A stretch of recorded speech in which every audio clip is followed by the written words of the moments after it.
শুভ সোমবার, শ্রাবণ মাসের শেষ সোমবারে সকলকে শুভেচ্ছা। তো আজকের দিনটা শুরু করি আমরা ভোলা মহেশ্বরের নাম নিয়ে। তো শেষ সোমবার উপলক্ষে ভক্তগণ চলেছে শিবনিবাসের উদ্দেশ্যে বাবার মাথায় জল ঢালবে।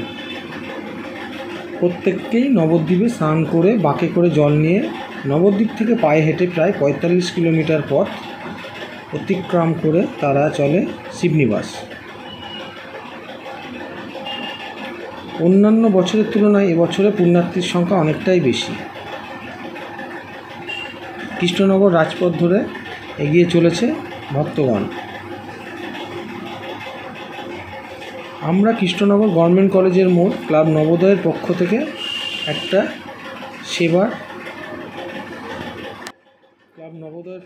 আমরা এখানে জল এবং সামান্য কিছু খাবারের ব্যবস্থা করা হয়েছিল। তো এখান থেকে সেই বিতরণ করা হচ্ছে। বাবা ভোলা মহেশ্বর ট্যাবলো নিয়ে এগিয়ে চলেছে কৃষ্ণনগরের রাজপথ ধরে শিবনিবাসের উদ্দেশ্যে।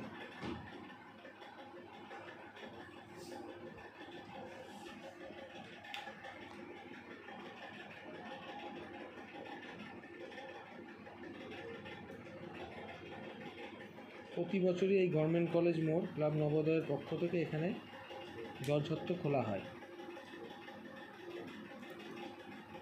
ঘড়িতে প্রায় সন্ধ্যা 7:30 বাজে। প্রচুর ভক্তের সমাগম এবং অন্যান্য বছরের তুলনায় এবছর অধিক ভক্ত চলেছে শিবনিবাসের উদ্দেশ্যে।